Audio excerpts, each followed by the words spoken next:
Bismillahirrahmanirrahim. Alhamdulillahi rabbil alamin. Assalatu wassalamu alaika ya sayyidi ya Rasulullah. Khudh biyadi qallat hilati adrikni. Setiap mukmin harus mengadakan pemeriksaan dan penelitian terlebih dahulu, serta tidak boleh tergesa-gesa ketika bagian-bagiannya sampai kepadanya dan ia terima, sampai datang perintah hukum yang menyatakan bahwa bagian itu dibolehkan untuknya, dan ilmu Allah yang menghalalkan dan membenarkan bahwa bagian itu adalah untuknya. Nabi Muhammad sallallahu alaihi wasallam bersabda, sesungguhnya orang mukmin itu berwaspada, sedangkan orang munafik itu terus menerkam apa saja yang datang kepadanya. Beliau juga bersabda, orang mukmin itu tidak terburu-buru. Buanglah segala sesuatu yang menimbulkan keraguan di dalam hatimu, dan terimalah segala sesuatu yang tidak meragukan.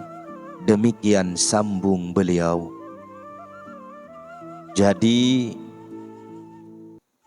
orang mukmin itu selalu berhati-hati terhadap semua perkara seperti makanan, minuman, pakaian, perkawinan, dan apa saja yang sampai kepadanya. Ia tidak akan asal menerima saja, kecuali jika ia telah yakin bahwa perkara itu halal. Ini di dalam peringkat mukmin biasa.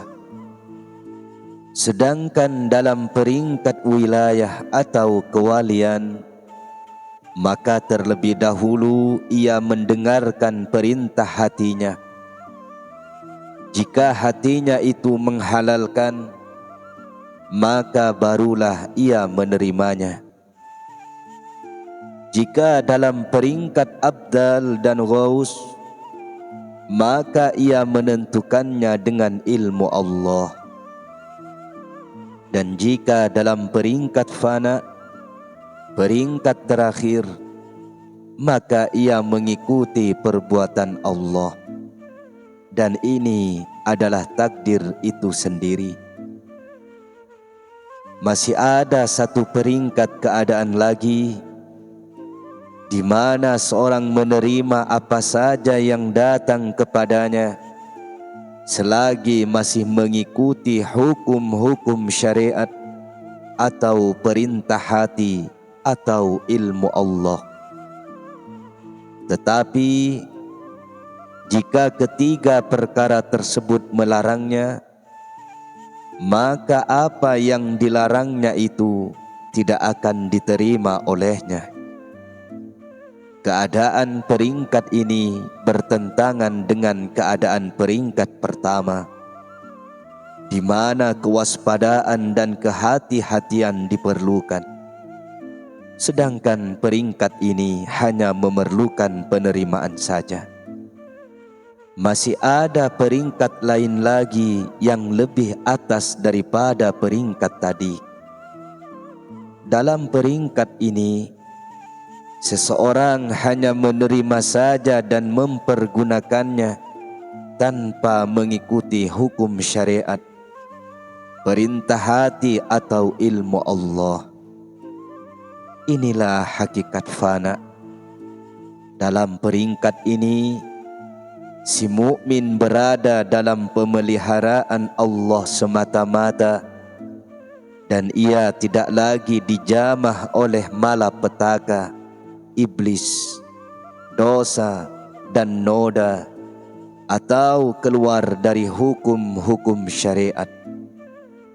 Firman Allah subhanahu wa ta'ala, Demikianlah agar kami memalingkan daripadanya kemungkaran dan kekejian. Sesungguhnya Yusuf itu termasuk hamba-hamba kami yang terpilih. Quran surat ke-12 ayat 24. Dengan demikian, si hamba tadi terpelihara oleh Allah dari melanggar batas-batas hukum. Segala hal ihwalnya dipelihara oleh Allah. Allah memberikan kekuasaan kepadanya untuk mendapatkan segala kebaikan. Jadi, apa saja yang datang kepadanya adalah terlepas dari kesusahan, bencana, dan kesulitan di dunia dan di akhirat, serta ia benar-benar bersesuaian dengan keridhaan, tujuan, dan perbuatan Allah Subhanahu wa Ta'ala. Tidak ada peringkat yang lebih tinggi lagi dari ini. Inilah tujuan. Peringkat ini dimiliki oleh ketua para wali yang besar, yang mereka itu adalah orang-orang suci dan memiliki rahasia-rahasia Allah, yaitu orang-orang yang sampai ke gerbang keadaan yang dimiliki oleh para nabi. Semoga kesejahteraan dilimpahkan kepada mereka. Alangkah mengherankan bila kamu selalu mengatakan bahwa si anu itu dekat kepada Allah, tetapi si anu itu jauh dari Allah. Bahwa si anu itu diberi karunia, sedangkan si anu itu tidak diberi. Bahwa si anu itu dikayakan, sedangkan si anu itu dimiskinkan. Bahwa si anu itu disehatkan, tetapi si anu itu disakitkan. Bahwa si anu itu dimuliakan, tetapi si anu itu dihinakan. Bahwa si anu itu dipuji, sedangkan si anu itu dicaci. Dan bahwa si anu itu dibenarkan, sedangkan si anu itu disalahkan. Tidakkah kamu mengetahui bahwa Allah itu satu, dan bahwa yang satu itu menyukai kesatuan di dalam perkara cinta dan menyayangi orang yang cintanya hanya satu, yaitu kepada Dia? Jika kamu dibawa untuk dekat kepadanya melalui selain Dia, maka cintamu kepadanya itu akan ternoda dan tidak lagi satu. Sebab kadangkala terlintas di dalam pikiranmu bahwa kamu bisa mendapatkan karunia dan keberkatan itu lantaran melalui selain Dia itu. Akhirnya cintamu kepada Allah akan tercacat.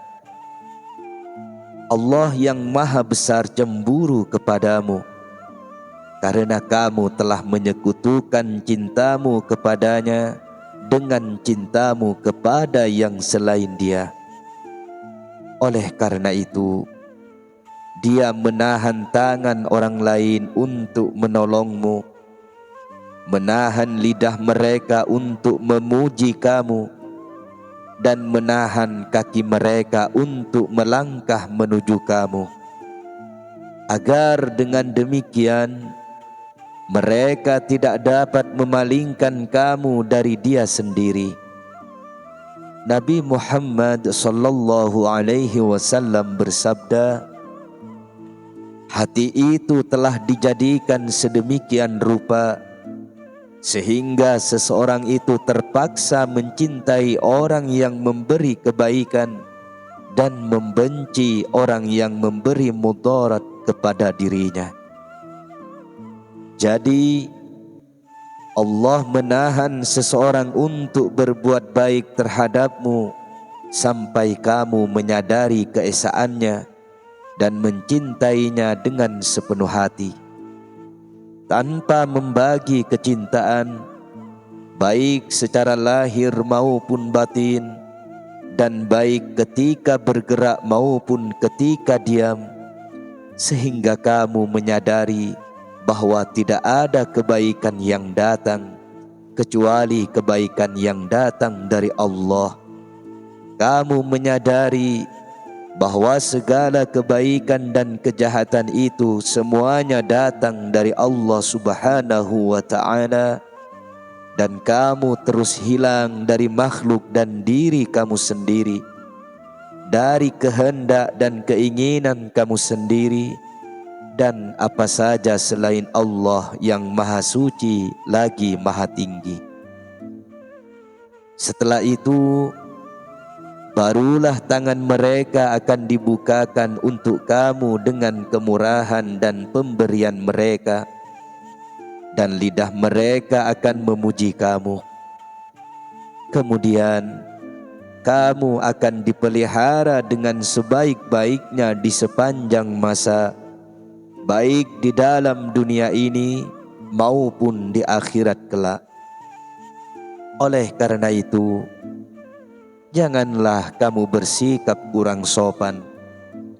Lihatlah orang melihat kamu, jagalah orang yang menjaga kamu, cintailah orang yang mencintai kamu, jawablah orang yang memanggilmu, peganglah tangan orang yang memegangmu dari jatuh tersungkur, yang membawamu keluar dari gelapnya kejahilan, yang menyelamatkanmu dari kebinasaan, yang membersihkan kotoran-kotoranmu, yang mengeluarkanmu dari kehinaan, yang melepaskanmu dari cengkeram hawa nafsu iblismu, dan yang mengasingkan dirimu dari teman-temanmu yang jahil dan menghalangimu untuk menuju Allah. Berapa lamakah kamu akan tetap tinggal bersama hawa nafsu kebinatanganmu, bersama makhluk, bersama kehendak dan keinginanmu, bersama keingkaranmu, bersama kehidupan dunia dan akhiratmu, serta bersama apa saja selain Allah? Mengapa kamu menjauh dari pencipta makhluk dan yang mewujudkan segalanya, yang awal dan yang akhir, yang zahir dan yang batin, tempat kembali dan tempat bermula segala sesuatu, yang memiliki hati dan kedamaian jiwa, yang meringankan beban, yang memberi karunia dan yang memberi rahmat dan nikmat?